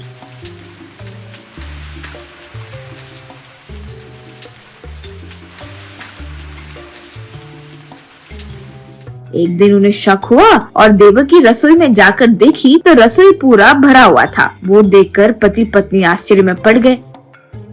फिर सुबह ही बद्री देवकी जा रहे थे तो उन दोनों को किराना शॉप वाला सोमू बुलाकर एक बिल हाथ में दिया। वो देखकर शॉक होकर बद्री, क्या 1 हफ्ते में 20,000 का किराना लिए? हमसे बिना पूछे तुम क्यों दिए? यूं कहा। तब सोमू, ऐसे ही क्यों दूंगा, वो तुम्हारे घर पर मौजूद सामान लाकर गिरवी रखे तो दिया। यूं कहा। इससे गुस्सा होकर घर जाकर बद्री मुन्ना और उसकी पत्नी से, रे तुम लोग इंसान ही हो क्या? घर पर राशन नहीं है तो कोई गांव चले जाते हैं, घर के सामान गिरवी रखते हैं क्या? बेवकूफ। यूं कहा। तब मुन्ना, क्या भैया आप बदल गए भैया, आपको हम अच्छे नहीं लगते। भाभी तो हमारे लिए इतने प्यार से पकोड़े अलग अलग किस्म के खाना बनाकर दे रही है तो तुम बर्दाश्त नहीं कर पा रहे हो। जानबूझकर भाभी को बाहर ले जा रहे हो ना। मैं घर जाने के बाद माँ से कहूँगा। यूं कहा। इससे बद्री, तुम्हारा मुंह रे तुम्हारा मुंह। तुम्हारी भाभी तुम पर प्यार से एक बिरयानी नहीं बनाई, वो परसों के बचे सब्जी थे रे, अंडे की सब्जी, उसको लाकर तुम्हारे लिए एग राइस पकोड़े बना कर दी। मैं क्यों नहीं खाया? बोलो क्यों वहाँ बैठा था? बोलो। इसके वजह से ही अब भी तुम्हारे लिए बनाया हुआ पुराने अंडे ही फ्रिज में रखे हैं। रे तुम्हें एक बात नहीं पता, और थोड़ा समय ऐसे ही बीतता तो कहीं तुम्हें वो मार वार ना दे, ये सोचकर उसे बाहर ले जा रहा था, लेकिन तुम लोग इधर ही बस गए। जाओ रे जाओ, वरना तुम लोग उसके हाथों मारे जाओगे। कहने से वे लोग वहाँ से अपना सामान लेकर बारिश में ही चले गए। बारिश में शादी। एक गांव में देवेंद्र नाम का व्यक्ति रहता था, लेकिन सब उसे धरिंदर देवेंद्र कह के बुलाते थे क्योंकि वो दरिद्र था, गरीब था। लोग उसे दरिद्रता का ब्रांड एम्बेसडर मानते थे। वो कहीं भी नौकरी की तलाश में जाता तो उसे कोई नौकरी हाथ नहीं लगती। वो सवेरे सवेरे अगर घर से बाहर निकलता और उसका सामना किसी से हो जाता तो वो व्यक्ति, बाप रे, अरे ये दरिद्र कहाँ से सामने आ गया, आज तो मेरा काम होने से रहा, थोड़ी देर में घर में और बैठ जाता हूँ, फिर बाहर निकलता हूँ, कहकर अपने घर की ओर लौट जाता। देवेंद्र एक व्यक्ति से, अरे भाई नरेश, तुम्हारे पिताजी कैसे हैं? अरे उनका क्या, उनकी उम्र हो गई है तो क्या, एकदम पत्थर की तरह मजबूत हैं। तब नरेश, अरे मनहूस, जब देखो मेरे पिताजी के बारे में ही बात करते हो। तुम्हारे इस काली जुबान की वजह से कल ही मेरे पिताजी को स्ट्रोक हो गया और वो अस्पताल में भर्ती है। मनहूस कहीं के, दोबारा मेरे पिताजी के बारे में बात ना करना वरना तुम्हारी खैर नहीं, कहकर उसे मारा। एक औरत, अरे मानहूस, क्या काली जुबान है तेरी। तू तो बड़ा तारीफ करता था कि मेरा पति जो है एकदम राम की तरह अपनी पत्नी से प्यार करता है, लेकिन कल ही पता चला उनका किसी और औरत के साथ चक्कर है। मानहूस कहीं के, दोबारा अपनी शक्ल मत दिखाना मुझे, हट, कहकर डांटा। इतना ही नहीं, जैसे ही वो एटीएम में पैसे निकालने के लिए कार्ड रखता, एटीएम मशीन खराब हो जाती। तब उसके पीछे जो खड़ा रहता उसे बहुत गुस्सा आता। एक औरत, मैं पहले ही जानती थी कि ये मनहूस आया है तो कुछ ना कुछ गड़बड़ तो होगा ही, और जैसे मैंने सोचा वैसा हुआ। अब एटीएम खराब हो गया। मनहूस कहीं का। इन सब बातों से देवेंद्र बहुत दुखी होता था। वो सोचता, ये क्या, सब मुझे क्यों डांटते हैं? मैंने क्या गलत किया है? हर बात पे मुझे डांटते हैं। यूं दुखी होता था। देवेंद्र के माँ बाप शादी के विचौले को बुलाकर देवेंद्र के लिए रिश्ता ढूंढने के लिए कहने लगे। तब शादी का विचौला, बाप रे, देवेंद्र के लिए रिश्ता ढूंढूं? माफ कीजिए, ये मुझसे नहीं होगा। तब देवेंद्र के पिताजी, भाई साहब ऐसे ना कहें, आप चाहें तो मैं आपको और पैसे दूंगा, हमें दहेज भी नहीं चाहिए, बस लड़की देख लें काफी है। तब शादी का विचौला, ठीक है मैं कोशिश करता हूँ। पड़ोसी गांव में रामचंद्र नाम का एक गरीब आदमी रहता था। उसकी एक शादी के उम्र वाली बेटी थी। उसका नाम था वैष्णवी। वो सारा गांव एकदम सूखा था। वहाँ बारिश नहीं होती थी। वहाँ के कुएं, तालाब सब एकदम सूखे हुए थे। पानी के अभाव में वहाँ कई सालों से बारिश नहीं हुई। एक दिन शादी का विचौला रामचंद्र के घर आया। वहाँ उसने देवेंद्र की फोटो दिखाई। रामचंद्र जी, ये लड़का बहुत नेक है और कह रहे हैं कि इन्हें दहेज नहीं चाहिए, इससे बढ़िया रिश्ता मिलना मुश्किल है। वहीं रामचंद्र का रिश्तेदार बैठा था। उसने फोटो देखा और कहने लगा, बाप रे, ये तो इसके गांव में बहुत मशहूर है। इसे सब मनहूस कहते हैं क्योंकि इसे कोई लड़की देने के लिए तैयार नहीं है, तो ये दहेज लेने से मना कर रहे हैं। भाई रामचंद्र, एक बार सोच लो। तब रामचंद्र, मुझे थोड़ा वक्त दीजिए, मैं हमारे स्वामी जी से पूछ के बताता हूँ। यूं उसने कहा विचोले से। बाद में वो उस स्वामी जी के पास गया जिससे हमेशा वो अपनी समस्याओं का हल निकालने के लिए कहता। रामचंद्र ने देवेंद्र का फोटो स्वामी जी को दिखाया और सब बात बताई। स्वामी जी, इस लड़के का फोटो देखता हूँ तो मुझे लगता है आजकल ये बहुत तकलीफ से गुजर रहा है, लेकिन बहुत जल्द इसकी किस्मत बदलने वाली है। इसकी ये सारी मुसीबतें दूर हो जाएंगी और अच्छे दिन आएंगे। इसके कारण गांव का भी भला होगा, इसलिए तुम ज्यादा ना सोचो, अपनी बेटी की शादी इसके साथ करा दो। रामचंद्र, धन्यवाद स्वामी जी, आपने मेरा मन का बोझ हल्का कर दिया। तब स्वामी जी, लेकिन एक बात का ध्यान रहे, इसकी शादी में बहुत सारी अड़चने आएंगी, लेकिन तुम्हें बिना डरे शादी को हर हाल में संपन्न करना होगा। हरिओम तत्सत कहकर उसे आशीर्वाद दिया। आखिरकार शादी वाला दिन आया। वहाँ शादी के मंडप पर दूल्हे की तरह सजा देवेंद्र बड़ा खुश हो रहा था और बार बार वो वैष्णवी की ओर देखने लगा। पंडित जी मंत्र पढ़ रहे थे। तभी बहुत जोर का तूफान आया। शादी का मंडप और बाकी सारा सामान हवा में उड़ने लगे। तभी बारिश शुरू हुई।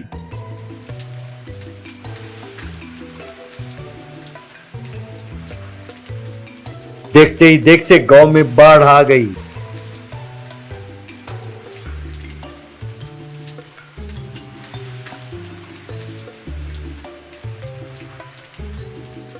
तब पंडित जी, हे भगवान अब क्या करें? अरे मुहूर्त का समय निकला जा रहा है, कहकर परेशान होने लगा। तब रामचंद्र, पंडित जी, ये शादी हर हाल में होगी, आप इन दोनों को एक बहुत बड़े बर्तन में बिठा दीजिए। ऐसा कहा। यूं उन दोनों को एक बहुत बड़े बर्तन में बिठाया जो पानी में तैरने लगा। पंडित जी पानी में खड़े खड़े मंत्र पढ़ने लगे। दोनों ने अपने गले के हार बदले।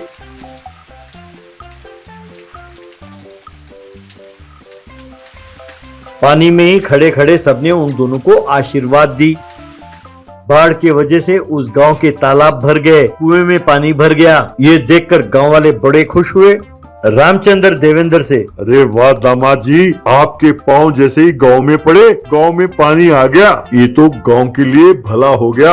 आपके कारण कई सालों से सूखा पड़ा हमारा गांव फिर से हरा भरा हो गया। तब देवेंद्र खुश होकर, इतना ही नहीं बाबूजी, मुझे एक बहुत बड़े कंपनी में नौकरी मिली है, ये देखिए मेरा अपॉइंटमेंट लेटर। यूं कहा तो सब घर में बहुत खुश हुए। Play house 200 day build private underground swimming pool luxury. Mirzapur में चमन सेठ नाम का एक धनवान रहता था। वो बहुत घमंडी था। उसके घर में हर प्रकार की सुविधा थी, यहाँ तक कि स्विमिंग पूल भी था। उसके पास बहुत पैसे थे, लेकिन वो अपने नौकरों को तनख्वाह नहीं देता था। ऊपर से उनके साथ वो ताश की बाजी खेलता था और ताश की बाजी में उन्हें हराकर उन्हें अपने पास नौकर रख लेता था। चमन सेठ का एक बेटा था पप्पू। वो भी अपने बाप की तरह ही हर एक के साथ बर्ताव करता था। अपने बेटे के इस बर्ताव को देखकर चमन सेठ बहुत गर्व महसूस करता था। एक दिन चमन सेठ के पास नौकरी करने वाले विठल और उसका बेटा बलराम दोनों उसके पास गए और कुछ उधार मांगा। जवाब में चमन सेठ, भाई देखो विठल, तुम पिछले 20 सालों से मेरे पास काम कर रहे हो। क्या तुम नहीं जानते कि जब भी कुछ मांगना हो तो अपने साथ ताश लेकर आना जरूरी है। और वैसे भी तुम अपने बेटे के बिजनेस के लिए उधार मांगने आए हो। भाई ये तो बहुत बड़ी बाजी हुई ना। तब विठल, हुजूर वैसे भी ताश के पत्ते आपके पास तो होते ही हैं, तो मैंने सोचा मैं क्यों खरीदूं, इसीलिए चला आया। तब सेठ, भाई तुम समझदार हो गए हो, हैं? चलो फिर हो जाए 2-2 हाथ, हैं? देखते हैं कौन जीतता है। यूं कहकर दोनों बैठकर ताश खेलने लगे। यूं बहुत देर तक खेलते रहे, लेकिन चमन सेठ विठल को हरा नहीं पाया। ये देखकर अपने मन में चमन सेठ, अरे ये कमीना जीत गया। अब अगर इसने अपना बिजनेस शुरू किया और इसका बेटा सेटल हो गया, मैं लोगों के सामने क्या मुंह दिखाऊंगा। किसी तरह अपने बेटे को इस बिजनेस में फंसाना चाहिए। इसके बेटे से पहले मेरे बेटे को कामयाब होना होगा। यूं सोचकर चमन सेठ विठल से, भाई देखो विठल, तुम्हारा बेटा स्विमिंग पूल बनाना चाहता है, उसी तरह मेरा बेटा भी बहुत दिनों से स्विमिंग पूल बनाना चाहता है। तो ठीक है, दोनों को बराबर बराबर पैसे देंगे। तो इन दोनों में जो बहुत बढ़िया स्विमिंग पूल बनाकर कामयाब होगा, बस जीत उसी की हुई। जो हार जाएगा वही दोनों स्विमिंग पूल के पैसे भरेगा। तब विठल, ये क्या बात हुई साहब, आप और आपका बेटा मिलकर स्विमिंग पूल बना रहे हैं? ये तो गलत है साहब। तभी पास खड़ा विठल का बेटा, बापू आप परेशान क्यों होते हो? भाई हर चीज में कंपटीशन जरूरी है। हम दोनों में से 200 दिन के अंदर अंदर जो बढ़िया स्विमिंग पूल बनाएगा और खूब पैसे कमाएगा, जीत उसी की हुई। तो जो हार जाएगा वही दोनों के खर्चे उठाएगा। चमन सेठ इस बात के लिए मान गया और अपने बेटे पप्पू को वहां बुलाया। उसने अपने बेटे को उस चैलेंज के बारे में सब कुछ बताया। ये सुनकर चमन का बेटा पप्पू, अरे बापू, शर्त जीतना अपने खून में है, ये हमारे रग रग में है पिताजी। आप तुरंत पैसे दे दो पिताजी। अब मैं दिखाऊंगा कि पैसे बचाते कैसे हैं और खर्च कैसे करते हैं। मैं अपना हुनर दिखाऊंगा। इस तरह चमन सेठ ने दोनों को बराबर पैसे दिए। वो पैसे लेकर बलराम वहां से चला गया।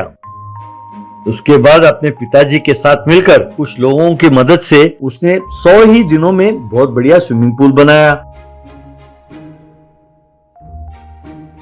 फिर लोग वहां आने लगे तो बलराम पैसे कमाने लगा। ये सब देखकर चमन सेठ अपने बेटे से, अरे बेटा तुम क्या कर रहे हो? बलराम ने तो पैसे कमाना भी शुरू कर दिया है। तब पप्पू, अरे पिताजी, मैं उसकी तरह फिजूल पैसे खर्च करने वाला नहीं हूँ, इसलिए मैं ये स्विमिंग पूल मिट्टी से बना रहा हूँ और मैं अकेला ही इसे बनाऊंगा। तो मुझे मजदूरी देनी नहीं पड़ेगी किसी को। और वैसे भी 200 दिन का टाइम है अपने पास। अब देखते जाओ मैं उसका हाल कैसे खस्ता करता हूँ।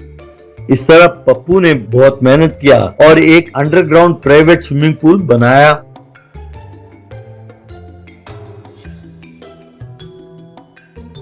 उसके बाद उसने अपने पिताजी, विठल और बाकी सब गांव वालों को देखने के लिए बुलाया। जब सब वहां पहुंचे तो उन्होंने देखा कि पप्पू स्विमिंग पूल में तैराकी कर रहा है।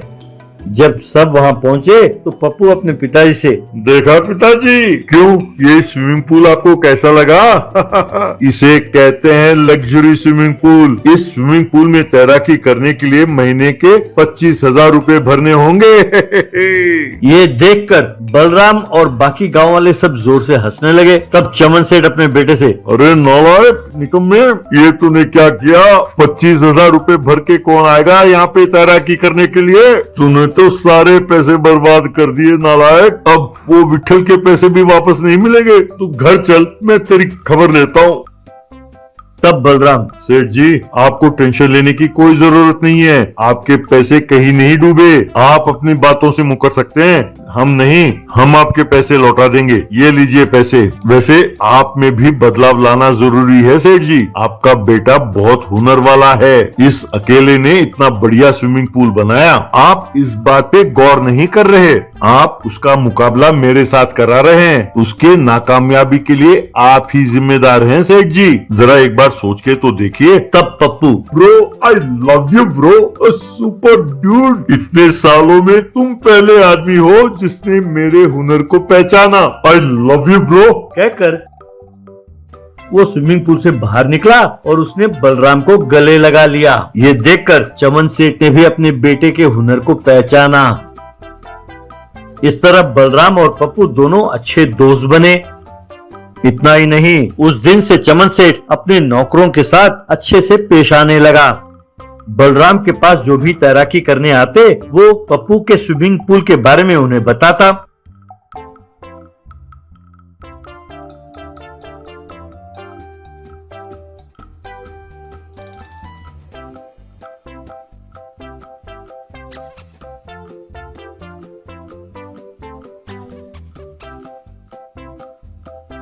तब सब पप्पू के स्विमिंग पूल जाते और उसके हुनर की खूब प्रशंसा करते। Pizza delivery train. एक गांव में एक पिज्जा शॉप हुआ करता था। उसमें बहुत सारे डिलीवरी बॉयज काम करते थे। वे लोग पिज्जा को देकर बाइक पर, स्कूटर पर जाकर डिलीवरी करके आते थे। उस सारे डिलीवरी बॉयज में एक था अमर। अमर भी अपने स्कूटर पर पिज्जा डिलीवरी करता था। अमर बहुत गरीब था। उसके माता पिता थे, दोनों बुजुर्ग थे, तो उनका देख रेख सब वही करता था। अमर कभी कभार एक अमीर लड़के को पिज्जा डिलीवरी करता था। वो लड़के का नाम था सौरभ। सौरभ भी अमर को टिप अच्छा खासा ही देता था। इसलिए सौरभ का पिज्जा डिलीवरी कब आएगा ये बड़े आस से अमर इंतजार करता था। एक दिन फिर से सौरभ का पिज्जा डिलीवरी करने का अवकाश मिला। अमर खुशी से जाकर सौरभ को पिज्जा डिलीवरी किया। सौरभ फोन पर बात करते हुए पिज्जा घर के अंदर लेकर चले गया। अमर, ये क्या, बिल के पैसे नहीं दिया, टिप भी नहीं दिया, शायद भूल गया होगा कहकर वहीं खड़ा था। फिर सौरभ हड़बड़ी में बाहर आकर, ओह सॉरी, पैसे देना भूल गया। खैर मेरी एक मदद करोगे? अभी मेरा एक दोस्त फोन मिलाया। वो ट्रेन में पूना जा रहा है। वो अपने गांव से ही गुजरती है ना, उसे ट्रेन में फूड पसंद नहीं आया, इसलिए ये पिज्जा उसे दे दोगे क्या? अगर तुम ये मदद कर दिए तो मैं तुम्हें 2000 दूंगा। यूँ कहा अमर। सर इसमें क्या है सर, पिज्जा दीजिए। आपका दोस्त कौन से ट्रेन में आ रहा है, उसका सीट नंबर बताइए। वैसे ट्रेन कितने बजे की है? यूँ पूछा। सौरभ पैसे देकर सब बताया। बस अमर स्कूटर लेकर स्टेशन के लिए निकल पड़ा। स्कूटर से वो आराम से प्लेटफॉर्म पर आ गया। वो कुछ देर इंतजार किया, फिर वो ट्रेन वहां आकर रुकी। अमर पिज्जा लेकर उस कंपार्टमेंट के पास जाकर एक लड़की को वो पिज्जा दिया। तब वो थैंक यू कहकर टिप के तौर पर 500 रुपए दी। अमर और खुश हो गया। ट्रेन के जाने के बाद आहा, सौरभ सर ही अच्छे हैं सोचा, लेकिन उनके दोस्त भी इतना अच्छे हैं, यूं सोचा। ऐसे एक और दिन अमर जाकर सौरभ को पिज्जा डिलीवरी किया। वो फोन पर बात करते हुए घर में चले गया। अमर, आहा, उस दिन भी ऐसा ही हुआ। कहीं आज भी पिज्जा ले जाकर ट्रेन में देने के लिए बोलेंगे शायद, यूं सोचा। इतने में सौरभ आकर, शिट, पैसे देना भूल गया। अमर, कल तुम जाकर एक लड़की को पिज्जा दिए ना, वो जाकर हमारे फ्रेंड सर्किल में सबको बोली। बस ये रूट में जाने वाले सारे लोग पिज्जा चाहिए यूं बोल रहे हैं। अब वही फोन आया। जरा यूं कुछ कह रहा था तो अमर, समझ गया सर, समझ गया। आपके दोस्त के पास जाकर पिज्जा देना है, वही ना? बताइए सर डिटेल्स। यूं कहा खुशी से। सौरभ पैसे देकर सारा इन्फॉर्मेशन बताया। अमर स्कूटर लेकर प्लेटफॉर्म पर पहुंचकर ट्रेन का इंतजार किया। ट्रेन आई। अमर जाकर एक लड़के को पिज्जा दिया तो वो 1000 रुपए टिप दिया। अमर की खुशी का ठिकाना नहीं था। उस दिन से सौरभ के पास से पिज्जा ऑर्डर आना ज्यादा हो गया था। अमर पिज्जा ले जाकर देना, वो फोन पे बात करते हुए अंदर जाना, फिर बाहर आकर पैसे देकर फ्रेंड को पिज्जा देना है यूं कहना, फिर अमर जो इंसान को देने बोला उसे पिज्जा देना, उसका टिप देना, ये सब होने लगा। हाथ में पैसे लेकर अमर बहुत खुश हो जाता था। एक दिन रेलवे स्टेशन में पिज्जा दे रहा था तो अमर को और लेने वाले वो इंसान को पुलिस वालों ने रंगे हाथ पकड़ लिया। एसआई पिज्जा बॉक्स लेकर ओपन करके देखे तो उसमें पिज्जा नहीं ड्रग्स था। वो देखकर अमर डर गया। सर मुझे कुछ नहीं पता सर, मैं सच में बेकसूर हूँ सर, कहते हुए सब बताया। तब एसआई, ओह तो वो जब घर के अंदर जा रहा था तो बॉक्स में ड्रग्स देकर तुम्हारे हाथों बेच रहा था। पैसों की आस में तुमने बहुत बड़ी गलती कर दी। पहली गलती है इसलिए छोड़ रहा हूँ। उसका घर कहाँ है दिखाओ। यूं कहा। इस तरह सौरभ के साथ साथ जो भी लोगों ने ड्रग्स खरीदे वे सब जेल में डाल दिए गए थे। Weight loss colourful vegetable soup. Virajpur नामक गांव में ज्यादातर लोग मोटे रहते थे।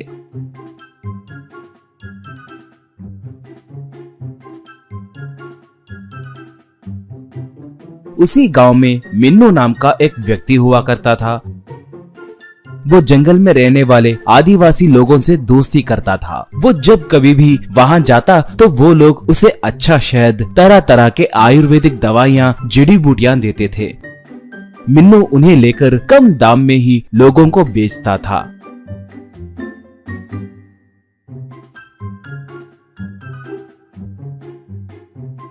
उस गांव में प्रभु नाम का एक भुक्कड़ आदमी हुआ करता था। एक बार जंगल से आ रहे मिन्नू को देखकर प्रभु, क्यों रे मिन्नू, क्या हरदम आयुर्वेदिक जड़ी बूटियां लाते रहते हो? पक्षी का मांस, हिरन का मांस ला सकते हो ना? आदिवासियों से तुम्हारी अच्छी दोस्ती है ना, एक बार लाओ यार, खाऊंगा। कहा। मिन्नू तब, तू कैसे दिखता है, कभी आईने में देखा क्या? तुम्हें काट के पकाए तो 10 गांव को खिला सकते हैं, तुम्हें जंगली जानवर चाहिए। ये बात अगर उन आदिवासियों को पता चला तो तुम्हें पेड़ से लटका देंगे, जानते हो? कहा तो प्रभु वहाँ से गुस्से से चला गया। बाद में मिन्नू के पास बहुत से लोग आकर मोटापा कम करने के लिए दवाई पूछने लगे। तब मिन्नू जाकर आदिवासियों के सरदार से दवाई पूछा। तब आदिवासियों का सरदार थोड़े सब्जियों से एक रंगीन जूस तैयार करके वजन कम होने लगे। ये देखकर वो मिन्नू की तारीफ करने लगे। इससे प्रभु को गुस्सा आकर वो भी ड्रिंक को खरीदने के लिए आना शुरू किया।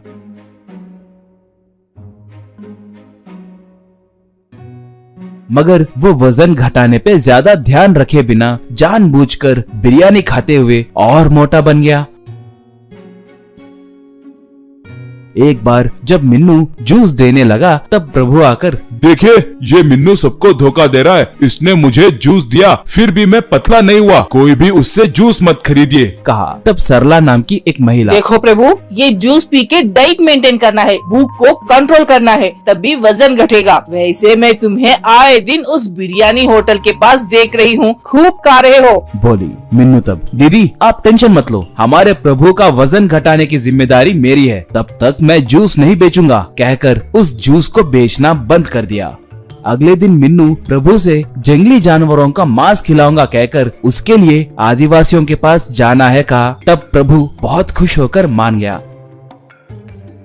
वो लोग आदिवासियों के पास जाने के बाद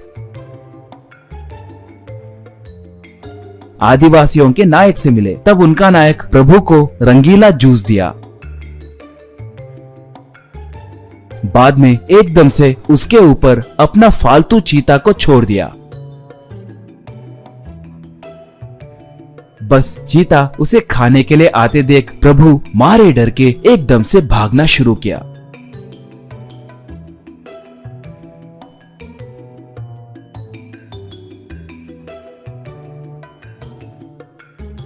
ऐसे भागते भागते थोड़ी देर के बाद नीचे गिर गया।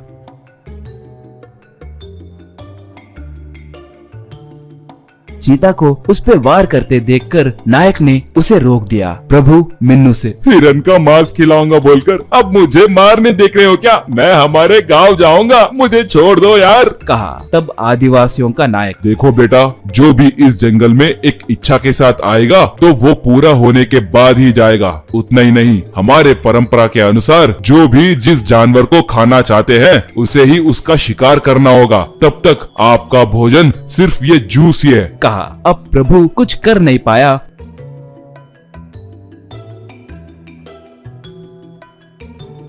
और वो खरगोश के पीछे, हिरन के पीछे भागना शुरू किया।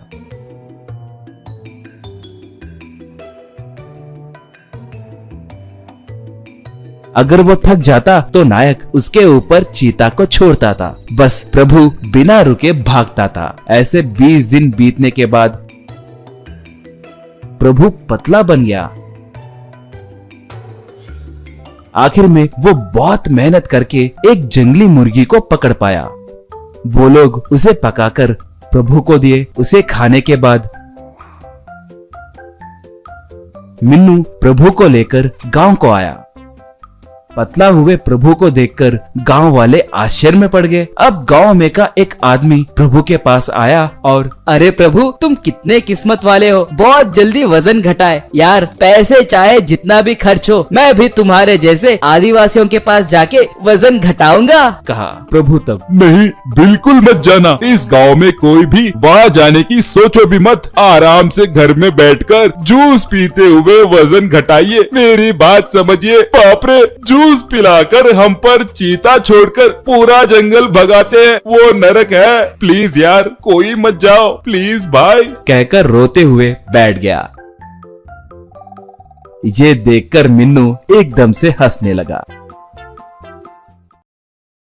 Surprise gift pack paratha paneer. Raipur नामक शहर में मुन्ना नाम का व्यक्ति रहता था। मुन्ना बहुत अच्छा इंसान था पर बहुत आलसी था। मुन्ना कभी खुद का काम खुद नहीं करता था। हमेशा उसकी पत्नी बनाए सो खाने में नुक्स निकालते रहता था और खाता था। उसको तो कुछ बनाना आता नहीं था। मुन्ना की पत्नी जमुना और लड़का लड़की थे। उसकी पत्नी खाना बनाने में एकदम फास्ट थी, फिर भी उसके खाने में नुक्स निकालकर छी छी छी, इतना बेस्वाद खाना है, ऐसा बोल के डांटता था और मुन्ना उससे हमेशा चिढ़ता था और डांटते हुए खाना खाता था। पत्नी: क्यों जी, मैं खाना बनाते वक्त ही अब ऑर्डर करके मांगते हैं, क्यों दिखता नहीं क्या मैं खाना पका रही हूँ, ऐसा कहती है। तभी मुन्ना: बाहर के होटल से खाना मंगाना बहुत आसान है ना, घर का खाना वेस्ट है, बाहर से खाना ऑर्डर किए तो मस्त रहेगा ना। पर जमुना को वो पसंद नहीं आता। घर में खाना बनाकर खाना बहुत अच्छा है, बाहर का खाना खाने से जाने कैसी कैसी बीमारियां होती है, बाहर का खाना बिल्कुल नहीं खाना चाहिए करके कितने बार भी बोले तो मुन्ना नहीं सुनता था। मुन्ना होटल का खाना बहुत अच्छा रहता करके बोलता था। ऐसे ही एक दिन पत्नी जमुना और बच्चे मिलकर एक प्लान बनाते हैं मुन्ना को सबक सिखाने का। इस तरह वह मुन्ना को बदलना चाहते थे। एक बार मुन्ना के जन्मदिन पर मुन्ना बहुत खुश था। बीवी बच्चे मुन्ना को बर्थडे गिफ्ट देते हैं। मुन्ना बैठकर सोचता है कि घड़ी, लैपटॉप या कोई अच्छी चीज इस बार देंगे। तभी अचानक उसके बीवी बच्चे बड़ा सा गिफ्ट बॉक्स लाकर मुन्ना के सामने रखकर happy birthday to you, happy birthday to you, ये आपका सरप्राइज गिफ्ट है, ऐसा बोलती है। Munna: thank you dear, thank you, ऐसा कहता है। दोनों बच्चे भी happy birthday papa, happy birthday papa, ऐसा कहते हैं। मुन्ना बच्चों को पप्पी देकर थैंक यू कहता है। अब मुन्ना बड़े उत्सुकता से वो बॉक्स खोलता है। उसमें 3 छोटे छोटे पैकेट रहते हैं। मुन्ना बड़ी आतुरता से एक पैकेट खोलता है। उसमें पराठा बनाने के लिए आटा था। फिर दूसरा पैकेट खोलता है, उसमें पनीर के छोटे छोटे टुकड़े रहते हैं। फिर तीसरा पैकेट खोलता है, उसमें एक चिट्ठी रहती है। उसमें लिखा होता है, ये है आपका बर्थडे स्पेशल, अब आप इससे आपके फेवरेट डिश को आप खुद अपने हाथों से बनाकर हम सबको खिलाओगे, ऐसा लिखा था। ये पढ़कर मुन्ना को झटका लगता है और वो कहता है, क्या मैं खाना बनाऊंगा, करके बीवी और बच्चों की तरफ देखता है। सभी लोग हंसते हुए, हाँ डैडी आप ही खाना बनाओगे, पराठा पनीर करी चाहिए हमको, ऐसा कहते हैं। तभी पत्नी: आपको हमेशा घर में बनाए सो खाना पसंद नहीं आता ना, इसलिए आज आप ही पराठा पनीर बनाकर हमको खिलाओगे, तब पता चलेगा खाना बनाने में कितनी तकलीफ होती है। तभी मुन्ना: ओहो पराठा पनीर ही ना, देखो मैं कैसे बनाता हूँ अभी, कहकर किचन में जाकर पराठा पनीर करी बनाना शुरू करता है। पहले पराठा बनाता है, वो सोचता है कि गोल बनेगा, पर वो देश का नक्शा बनता है। अब दूसरा बनाता है तो वो तारे जैसा बनता है। ये देखकर बच्चे, ये पराठा नहीं है, इसे पटकेंगे तो ये नहीं टूटेगा, करके हंसते हैं। तभी मुन्ना पत्नी की तरफ देखता है तो पत्नी हंसते हुए, इसमें मेरा कोई लेना देना नहीं है, कहती है, आज आपको ही बनाना होगा, ऐसी कहती है।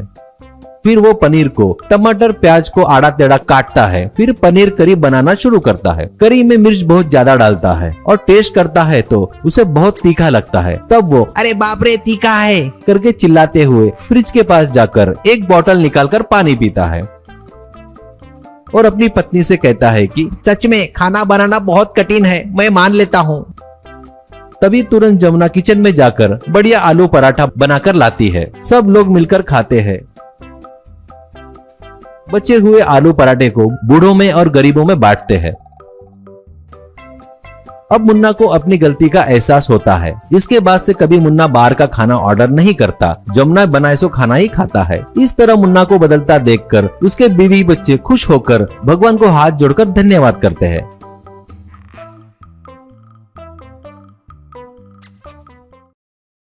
गरीब परिवार मैंगो बिरयानी। गुड़गांव नामक गांव में विनय करके एक आदमी रहता है। वो एक होटल चलाता था। वो बहुत ही कंजूस था। पैसे बचाने के लिए होटल में कुछ भी उटपटांग प्रयोग करते रहता था। इससे लोग उसे बहुत गालियां देते रहते हैं। ऐसे ही एक दिन उसके बाद जॉकी करके कस्टमर आता है। अब जॉकी से विनय, क्या भैया बहुत दिनों के बाद दिख रहे हो? इस बीच कहीं दिखे नहीं। तुम्हारे लिए फट से कुछ बनाता बोले तो टाइम भी नहीं है भैया। मेरे लिए थोड़ा वैरायटी करो तुम। मुंह के बदले नाक से खाकर कान में से पानी डाल लो भैया। क्या बोलते हो? तो जॉकी, अबे क्या बोल रहा है रे? माइंड ब्लॉक हो रहा है रे? तू क्या है, तेरी सोच क्या है रे बाबा? अरे बाप रे, तेरे को देखे तो वैरायटी बोलकर बॉडी के पार्ट काट कर मुझे ही खिलाएगा लग रहा है रे, साइको कहीं के। ऐसे रहते हुए दूसरे दिन विनय के मेहमान सविता और उसके पति नीरव उसके पास आते हैं। अब विनय से नीरव, अरे जा भाई बापू, इस बार अपने गरीब परिवार को पार्टी देने की बारी तेरी है। पिछले बार सभी देसी मुर्गी करके लाया, इस बार तेरे को कुछ अच्छा सेट करना पड़ेगा। जमे तो जोरदार मटन की सब्जी बना, ऐसा कहता है। तो मन में विनय, अरे बाप रे, खाने की बारी आई तो जमकर दबा दिया था मैं। अब खिलाने की बारी आई तो पहले ही ये बेवकूफ लोग है। खाना है बोले तो 2 दिन तक भूखे रहेंगे। नॉनवेज रखे तो सभी लोग जमकर दबाएंगे। सोचकर उनसे विनय, हाँ पूरा सेट किया। तुम लोग की तो मजा ही मजा। पेट पूरा टाइट फुल होने को ही होना। मेरे दोस्त का आम का बगीचा है, वहीं पर सब लोग जमा हो जाएंगे। अपने बैच को वहीं बुलाओ, पूरा बगीचा अपना ही है। फुल बिरयानी बनाकर एंजॉय करेंगे, ऐसा कहता है। वो सुनकर नीरव लोग खुश होकर वहाँ से चले गए। सभी लोगों को बुलाता है। विनय गरीब पूरा परिवार आम के बगीचे में आकर बच्चे खेल रहे थे, बड़े लोग बातें कर रहे थे। ऐसे रहते हुए विनय के पास आचार्य विजू आकर, क्या भैया इतने सारे लोग आए हैं, इन सब के लिए तुम सिर्फ 2 किलो मटन लाए क्या? बस नहीं होगा भैया, मुश्किल है। जाकर 30 किलो तो भी लेकर आ सकते हो ना, कहता है। तो विनोद बहुत सोचकर बाजू के आम के पेड़ पर चढ़कर वहाँ पर लगे कच्चे आम, पक्के आम सभी तोड़कर लाता है।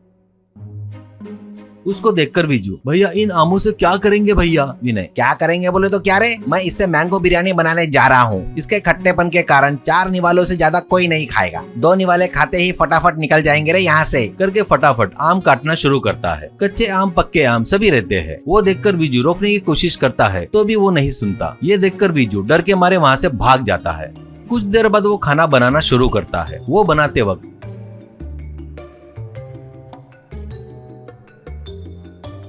वहाँ पर विनय से सविता, ये देख भाई, बिरयानी तो बोल रहा है पर इसमें सड़ी हुई बास आ रही है भाई, तूने देखा क्या? विनय, सड़े हुए चूहे को कपूर की बास, बिरयानी की बास कहाँ से आएगी? तू भी वैसी है, जाकर अपना काम देख ले। खाना बनाने के बाद आकर जमकर दबाकर खा, करके बिरयानी बनाना शुरू करता है। वो बातें सुनकर सविता वहाँ से गुस्से से चली गई। उसके बाद लोगों से विनय, अरे आओ भाई आओ, नरम नरम आमों को बढ़िया मटन के साथ मिक्स करके बनी हुई जबरदस्त mango biryani, hot and crazy भी है, ऐसा बनाया हूँ। आओ आओ, आज इसका स्वाद चख लो, जिंदगी में कभी नहीं भूलोगे। पहले छोटे बच्चों को लेकर आओ, बाद में सभी बड़े डिंग डिंग करके आ सकते हैं। इससे वो बात सुनकर सभी बच्चे दौड़ते हुए आते हैं। उनको बिरयानी प्लेट में रखकर देता है। बिरयानी का टेस्ट खराब रहने से बच्चे नहीं खा रहे थे तो विनय उनको जबरदस्ती खिला रहा था। ऐसे आधा बिरयानी खाकर बच्चे प्लेट को बाजू में फेंककर दूर पेड़ के पीछे भाग जाते हैं। उनकी माएं भी उनके पीछे भागती है। उनके पीछे गई सो माँ 2 मिनट बाद बड़े लोग खाने जा रहे थे तब दौड़ते हुए आकर सविता, कोई भी मत खाओ, सभी बच्चों को एक साथ संडास लग गई है। इस निकम्मे बेवकूफ को छोड़ो मत, जमकर धुलाई करो इसकी। ये जानबूझकर पैसा बचाने के लिए फूड पॉइजन कर दिया बेवकूफ ने। कहने से सभी लोग मिलकर विनय की जमकर धुलाई करते हैं। उसे जबरदस्ती मैंगो बिरयानी खिलाते हैं। वो खाने के बाद विनय भी फटाफट पेड़ के पीछे भाग जाता है। एरोप्लेन में चाय वाला, चाय सेलिंग। मनीष चौहान एक बड़े कंपनी में सेल्स रिप्रेजेंटेटिव के पद पर रहकर पूरे इंडिया में घूमते रहता है। वो दिल्ली में रहता है। मनीष को अपने दूर के डेस्टिनेशन में सबसे ज्यादा पसंदीदा बोले तो कोडाईकनाल रहता है। वो वहाँ पर जब भी जाता था, वो जिस होटल में ठहरता था उसके बाजू में नायर टी स्टॉल के पास चाय पीना उसको बहुत पसंद था, क्योंकि वहाँ पर आजू बाजू में रहने वाले लोग मसाला टी पीने के लिए बहुत से लोग आते थे। नायर टी स्टॉल उतना फेमस था। मनीष कभी कभी, नायर तू अगर तेरी मसाला चाय दिल्ली वालों को एक बार पिलाए ना, वो तुझे छोड़ेंगे नहीं, तू भागेगा तो भी तेरा पीछा करके पकड़ कर तेरी चाय पिए बगैर छोड़ेंगे नहीं, ऐसे कहता रहता था। तो नायर शर्माते हुए, तुम मरोगे सर, नामोर साधारण टी कड़मयादा, ऐसा कहते रहता है। एक दिन मनीष के पिताजी, मनीष उस दिन रेनू को देखकर गए ना, वो भोपाल वाले, उनको रेनू बहुत पसंद आई बोलते, उनका लड़का भी और 15 दिन में स्टेट्स को जाने वाला है, ऐसा सुना है, इस हफ्ते में अच्छे मुहूर्त है बोल रहे हैं, शादी की तैयारी करो करके फोन आया है, ऐसा कहता है।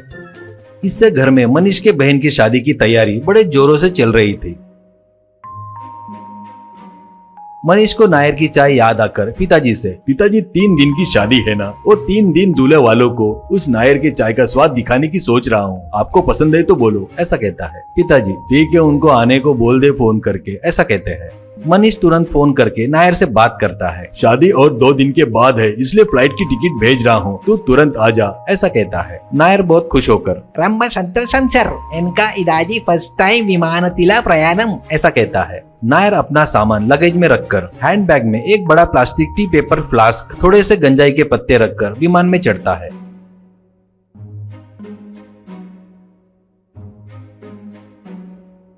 विमान उड़कर हवे में उड़ने के बाद एयर होस्टेस आकर बेल्ट टाइट पहनकर बैठे हुए नायर का बेल्ट निकालकर यू कैन रिलैक्स सर कहती है।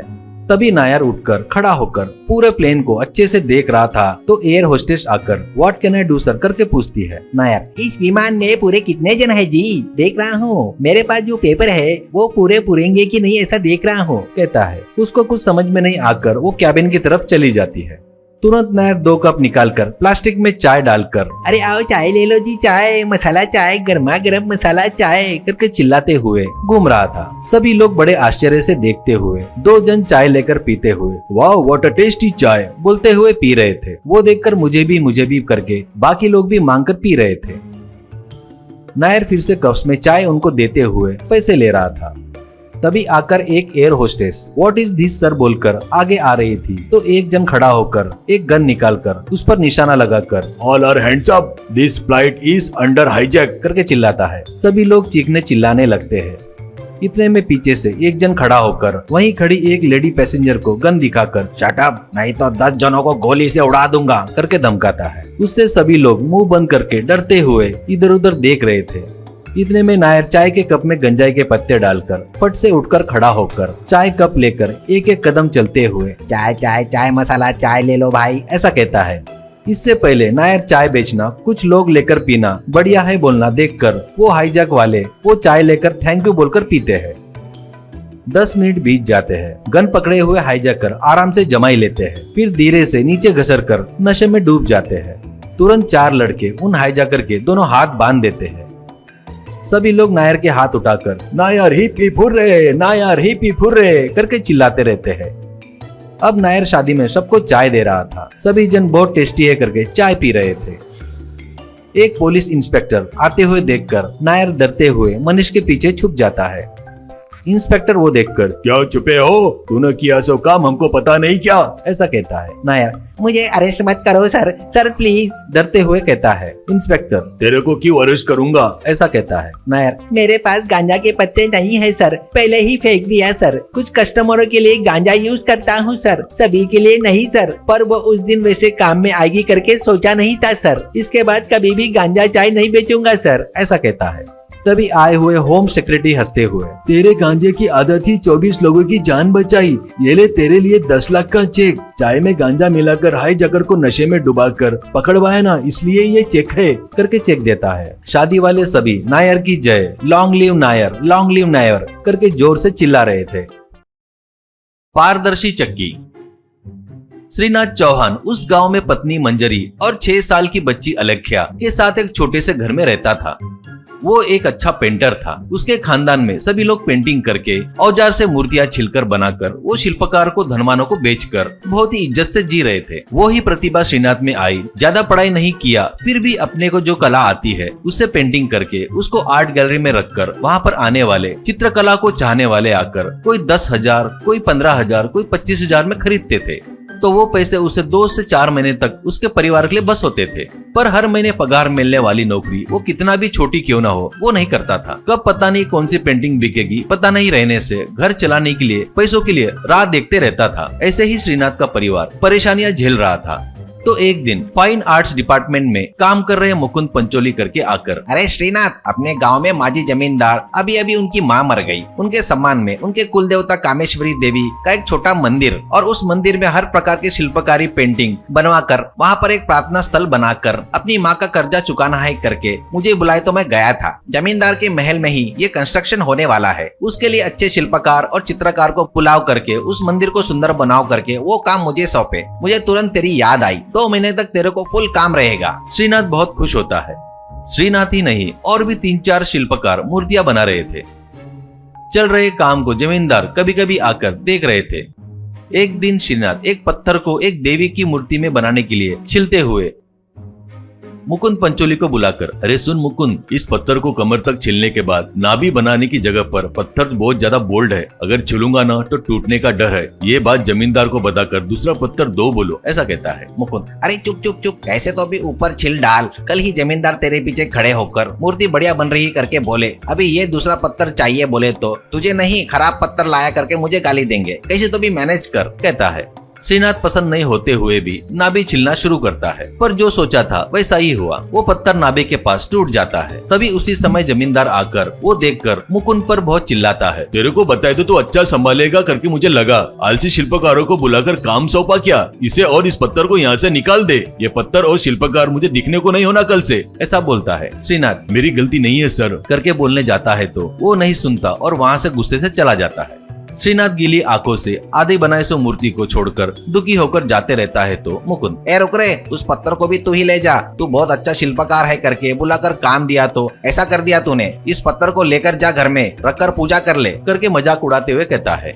श्रीनाथ की पत्नी घर में दिलासा दे रही थी। वो, वैसे भी इस पत्थर का अभी उपयोग नहीं है ना, तो इसे आटा चक्की बनाने के लिए एक चक्की बना कर दो। हरदम इसके यहाँ उसके वहाँ जाकर पीस कर लाकर रोटी बनाने में तकलीफ हो रही है, ऐसा कहती है। तुरंत ये आइडिया अच्छा है करके आवाज सुनाई देती है। श्रीनाथ कौन है करके चारों तरफ देखता है तो, मैं ही हूँ श्रीनाथ। इस पत्थर को छिलकर आधा बनाया ना, वही दीदी हूँ। अब मुझे पूजा करने वाला कोई भी नहीं है, लेकिन तू मुझे बढ़िया छिलकर चक्की बनाकर आटा पीस लो, कहती है वो पत्थर की देवी। श्रीनाथ, ठीक है माँ, आपने जैसा बोले वैसा ही करूँगा करके छन्नी हथौड़ा लेता है। आश्चर्य की बात ये होती है कि वो चक्की बातें कर रही थी। बातें करते समय लेकिन पारदर्शी हो जाती थी। अलेख्या को बुलाकर, क्या बेटी स्कूल नहीं गई क्या करके पूछती थी चक्की। अलेख्या विचार करते हुए, पैसे नहीं भरे इसलिए स्कूल से नाम निकाल दिए, ऐसा कहती है। तो चक्की, अरे ऐसा क्या, तो ले पैसे करके वो अपने आप घूम रही थी तो पैसे बहुत सारे बाहर गिर रहे थे। ये ही नहीं, आप लोग जो भी चाहिए वो मांगो, सब दूंगी, ऐसा कहती है चक्की। अब श्रीनाथ बड़े घर में रह रहा था। मंजरी पूरे बदन भर गहने पहनकर थी। ये सब पता चलने पर मुकुंद के साथ जमींदार आकर, यह चमत्कारी चक्की हमारी है, ईमानदारी से हमको दे दो। श्रीनाथ, ऐसे कैसे? इस पत्थर को तो मुझे दे दिए ना, कहता है। तो मुकुंद और जमींदार उस चक्की को उठाने के लिए आगे आते हैं। चक्की फट से उठकर लुढ़कते हुए गली में चली जाती है। जमींदार और मुकुंद उसके पीछे भागते हैं। आगे चक्की, पीछे ये लोग। रास्ते में जाने वाले लोग, अरे ये क्या चक्की ऐसे लुढ़कते हुए जा रही है, पीछे ऐसा क्यों जमींदार इसके पीछे भाग रहा है करके आश्चर्य से देखते हुए रहते हैं। फिर से श्रीनाथ के पास आकर रुक जाती है चक्की। तब तक जमींदार और मुकुंद बदन भर मिट्टी से भरकर कपड़े फट जाते हैं और वो थककर चल भी नहीं पा रहे थे। अगले ही दिन श्रीनाथ अपने परिवार के साथ उस चक्की को लेकर दूर दूसरे गांव में चले जाता है। Truck driver Balochistan pulao. एक हाईवे पर एक ढाबा रहता है। उस पर बलूची पुलाव ढाबा करके बोर्ड रहता है। उसके मालिक का नाम सिक्का था। सिक्का वहां पर खुद बलूची पुलाव बनाता था। उसका घर भी उसी ढाबे में रहता है। उसके बीवी बच्चे भी रहते हैं। उसको बलूची पुलाव बनाना उसके पिता। उस वीडियो में एक आदमी सिक्का को पैसे देना, सिक्का उन पैसों को पेटी में डालना वो देखकर अरे वाह, यहाँ तो धंधा मस्त चल रहा है। मेरे ख्याल से रोज 50,000 तो भी गिरते होंगे उस पेटी में। उसकी चोरी की है तो बढ़िया रहेगा, ऐसा सोचता है। ऐसे वो एक नकली पिस्तौल लेता है। बाद में उस ढाबे पर पहुंचता है। वहां पर बलूची पुलाव खाता है। बाद में पैसे देने के लिए वो काउंटर के पास आता है। सिक्का, तुम्हारा बिल 200 रुपया हो गया बाबूजी। ऐसा कहते ही सिकंदर उस पर बंदूक तान कर, अच्छा क्या, ईमानदारी से पेटी में का पैसा निकाल कर दे, नहीं तो तेरा सिर उड़ा दूंगा, बोलकर पैसे लेकर ढाबे से बाहर निकलते हुए वहाँ पर खाने वाले लोगों को धमकाता है। किसी ने भी एक कदम भी आगे बढ़ाया तो गोली सीधे तुम्हारे दिल में उतरेगी, ध्यान में रख ले रे भाई, करके बोलते हुए बाइक के पास आकर वो चालू करके चला जाता है। कुछ दूर जाने के बाद वो रुक जाती है। देखे तो बाइक में पेट्रोल नहीं था। तब देखो तो एक ट्रक आ रहा था। उसने लिफ्ट मांगा तो ट्रक वाले ने उसे चढ़ा लिया। वो ट्रक चलाते हुए ड्राइवर, कहाँ जाना है बेटा, गाड़ी को क्या हुआ? सिकंदर, शहर जाना है जी, बाइक का पेट्रोल खत्म हो गया, ऐसा कहता है। ड्राइवर, अरे देख लेना था ना बेटा, देखो अभी कितनी तकलीफ हो गई है तुम्हें, कहता है तो सिकंदर, वो चोरते वक्त देखना था, मेरा मतलब है चालू करते वक्त देखना था ना, कह रहा हूँ जी, ऐसा कहता है। थोड़ी देर बाद पुलाव ज्यादा खाया शायद, इसलिए सिकंदर सो जाता है और खर्राटे मार रहा था। इतने में ट्रक का मालिक ड्राइवर को फोन करके, भुलक्कड़ कहेंगे, आते वक्त मेरे लिए बलूची पुलाव लेकर आकर के बोला था ना, याद है या भूल गया? ऐसा कहता है। ड्राइवर, वो नहीं जी, अभी लेकर आया हूँ जी, 1 घंटे में तुम्हारे पास रहता हूँ जी, बोलकर फोन काट के, ओ तेरी तो मेरी याददाश्त को क्या हो गया, पुलाव लेना भूल गया, अब वापिस जाकर लेना पड़ेगा। फिर इसका क्या, ये तो सो रहा है, ठीक है सोने दो, सोते रहेगा, करके ट्रक को पीछे ढाबे की तरफ घुमाता है। वो ढाबे के पास पहुँचता है तब वहाँ पर पुलिस आकर पूछताछ चल रही थी। नीचे उतरे ड्राइवर से एक जन चोरी के बारे में बताता है। तभी नींद से जागकर सिकंदर इधर उधर देखकर, क्यों ये ट्रक रुकी है, देखेंगे चलो, करके दरवाजा खोलकर नीचे उतरता है। उसको देखकर सिक्का, सर वही है सर, उसने ही चोरी किया, करके चिल्लाता है। बस पुलिस लोग उसको पकड़कर जमकर धुलाई करते हैं, जिससे चोरी किया हुआ पैसा पूरा वो सिक्का को वापस देता है। वैसे वो फिर जेल भी जाता है।